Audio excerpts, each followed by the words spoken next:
नमस्कार, योग गुरु धीरज चैनल में आप सभी का स्वागत है। सांस एक महत्वपूर्ण डोर है हमारी जिंदगी की। इसलिए हमारे ऋषि मुनियों ने चाहे आसन हो, प्राणायाम हो, ध्यान हो, सब में सांसों के सूत्र को समेटा है। आज हम समझे कि सही तरीका से सांस लेना क्या है। हम प्राणायाम करते रहते हैं, लेकिन जब हम जाने ही नहीं कि सांस को हमें कहाँ पहुँचाना चाहिए तो फिर वो प्राणायाम का लाभ नहीं होगा। सालों भर आप प्राणायाम करते रहेंगे लेकिन लाभ से महरूम हो जाएंगे, वंचित रह जाएंगे या बहुत थोड़ा लाभ से काम चलाना पड़ेगा। सांस जब हम लेते हैं तो ऑक्सीजन और प्राण की आपूर्ति हो, इसीलिए ज़्यादा से ज़्यादा हम कैसे ऑक्सीजन प्रचुर मात्रा में जो ब्रह्मांड में है उसको हम प्रवेश करा सकें। और दूसरा, जब सांस छोड़ते हैं तो शरीर में मौजूद कार्बन डाइऑक्साइड को, अशुद्ध हवा को शरीर बाहर निकालना चाहता है। अगर वो प्रक्रिया भी सही नहीं रही तो हम अशुद्ध हवा को भी बाहर नहीं निकाल पाएंगे। तो इसलिए सबसे पहले हम डायग्राम के जरिए इसको समझें कि सवाल यही है कि कई लोग चेस्ट ब्रीदिंग करते हैं, सोचते हैं, और कई जगह मैंने सुना है, वीडियो में एक व्यक्ति कह रहे थे कि अरे लंग्स छाती के पास है तो छाती फुलाएंगे ना।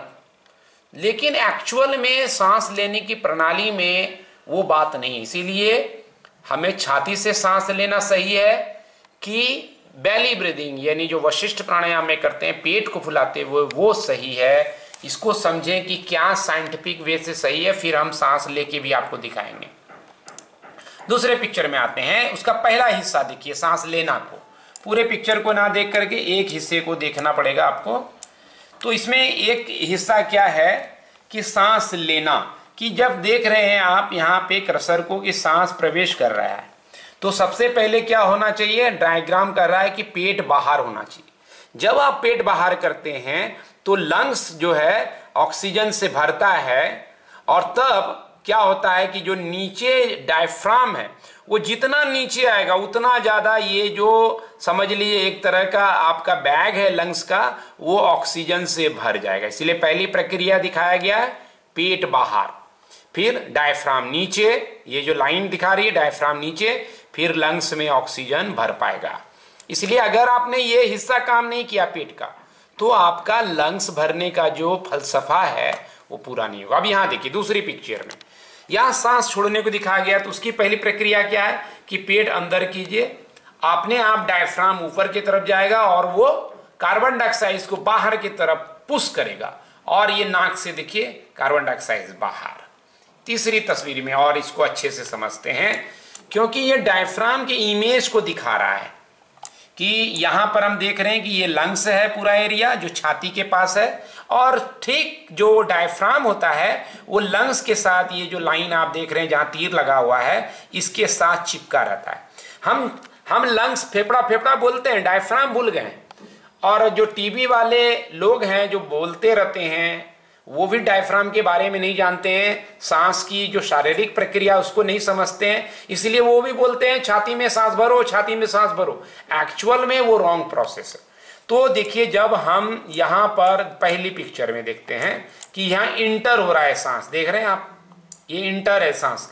तो जब इंटर होगा तो देखिए नीचे दिखाया गया कि डायफ्राम नीचे जा रहा है, यानी पेट का फूलना। और ये देखिए ये चिन्ह जो दिखा रहा है ये पेट के फूलने को दिखा रहा है। तो ये पेट का फूलना है और डायफ्राम का नीचे आना है। ये साफ साइंटिफिक डायग्राम में डायफ्राम की स्थिति को दिखाया गया है। अब यहीं पर जब हम सांस को बाहर कर रहे हैं, बाहर जाते हुए सांस का चिन्ह देख रहे हैं आप, तो ये जो बाहर जा रही है सांस, तो ये क्या कर रहा है, डायफ्राम को ऊपर फेंक रहा है, और पेट देखिए अंदर की तरफ से सिकुड़ रहा है। तो यही ओवरऑल कॉन्सेप्ट है पूरे प्राणायाम का। इसीलिए वशिष्ठ योगाश्रम ने डायफ्राम की महत्ता को समझ के कि ठीक है लंग्स में सांस भरती है, लेकिन ये सांस भरने का प्रक्रिया को कौन संचालित करता है, तो आपका डायफ्राम। तो जितना आपका डायफ्राम मजबूत होगा आप उतना बेहतर सांस ले पाएंगे। इसलिए अगर मैं सांस ऐसे लूं, छाती भरो छाती भरो, टीवी पे जोर जोर से बोला जाएगा। टीवी पे जोर से बोलने से हमारी छाती में ऑक्सीजन नहीं भर जाता है, भ्रम जरूर बढ़ जाता है। तो भ्रम को भरना नहीं है, ऑक्सीजन को भरना है। तो इस तरह अगर हम सांस लें तो ये रॉन्ग है। तो सांस लेने की प्रक्रिया को पहले एक दो बार मैं समझाऊंगा कि वशिष्ठ में कैसे हो, फिर एक्चुअल में उसका एडवांस उपाय क्या है। यानी पहली प्रक्रिया होगी डायफ्रामिक ब्रीदिंग, फिर यौगिक डीप ब्रीदिंग, वो समझेंगे। तो वशिष्ठ में चरणबद्ध तरीके से एक एक स्टेप को समझने के लिए हम क्या करते हैं, लेट जाए। क्यों लेटना है? क्योंकि लेट करके जब आप पांव बेंड करते हैं तो आपके पेट की मांसपेशियां हल्की हो जाती है, ढीली हो जाती है। जब पेट की मांसपेशियां ढीली हो जाएगी तो जब हम सांस लेंगे तो पेट को मूवमेंट को हम ज्यादा सुचारू रूप से बढ़ा पाएंगे, और जितना पेट का मूवमेंट बढ़ेगा उतना ज्यादा डायफ्राम नीचे आएगा और ऑक्सीजन अंदर जाएगा। देखिए, सांस छोड़ दीजिए पहले पूरी तरह। हम जब सांस लें तो पेट को धीरे धीरे पहले फुलाएंगे,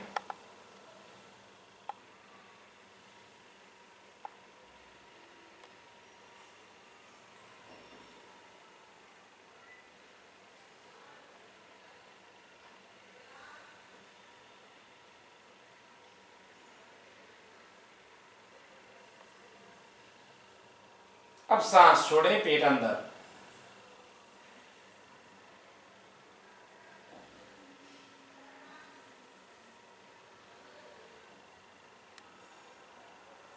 तो पहली बात ध्यान में क्या रखनी है कि पेट जब आप फुला रहे हैं तो सांस में जल्दी, जैसे ऐसे जल्दी खींचेंगे, पेट फुलाना चाहेंगे तो पेट में दर्द होने लगेगा, यह प्रक्रिया नहीं। और ना ही डायफ्राम जल्दी से नीचे आएगा। जितनी हम धीमी धीमी रफ्तार से सांस लेंगे उससे मन की शांति होगी और ऑक्सीजन ज्यादा पहुंचेगा, पेट फूलेगा, डायफ्राम नीचे आएगा। तो इसलिए सांस को जब छोड़ दें और धीरे धीरे लें और पेट फुलाएं।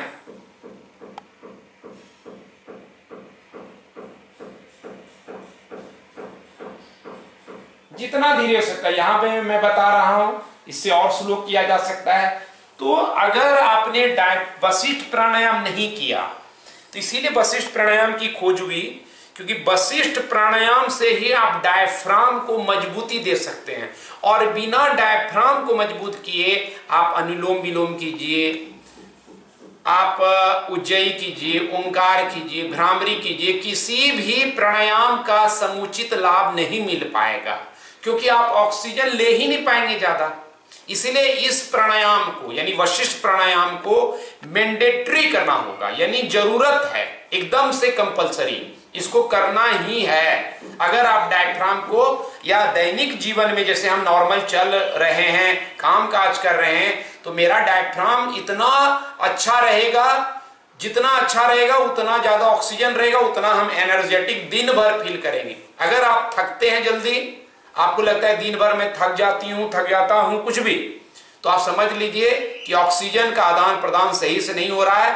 आपको डायफ्राम पे काम करना पड़ेगा, वशिष्ठ पे काम करना पड़ेगा। अब अगर कोई कहते हैं कि सांस मुझसे नहीं छोड़ी जाती देर तक, तो हमने उपाय बताया। उपाय क्या है कि धीरे धीरे जब हम सांस लेके, मैं फिर से दोबारा वक्त नहीं लेना चाहूंगा, पेट फुला दें तो सांस छोड़ने के लिए भ्रामरी करें। जैसे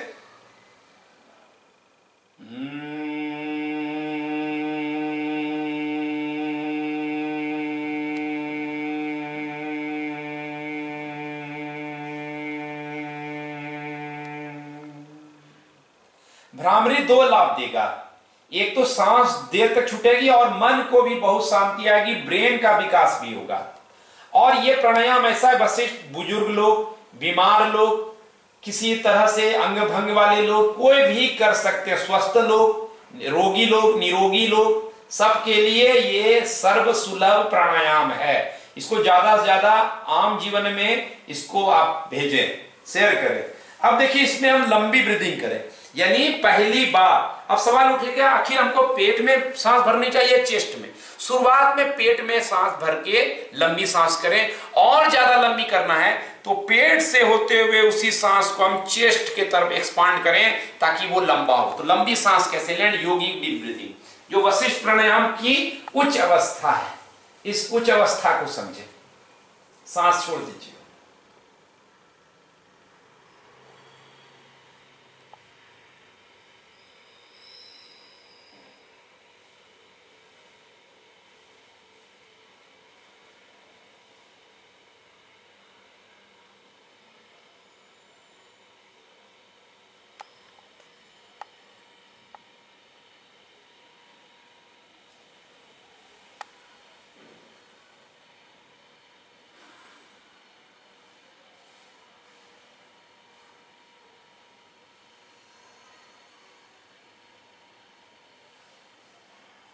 लेते रहूंगा, फिर आप बोर हो जाएंगे। मैं इतना देर तक लंबा सांस ले सकता हूं।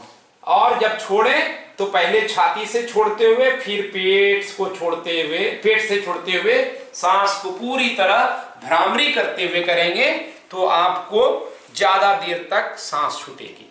तो आप अपने समझ लिया होगा कि चेस्ट ब्रीदिंग रॉन्ग ब्रीदिंग है। अब इस प्रक्रिया को हम अनुलोम विलोम में कर रहे हैं। जैसे सांस लेते हुए पेट भरेंगे, वशिष्ठ को ख्याल रखना है। अनुलोम में वशिष्ठ जोड़ेंगे, उज्जयी में वशिष्ठ जोड़ेंगे, सब में वशिष्ठ जोड़ेंगे। जैसे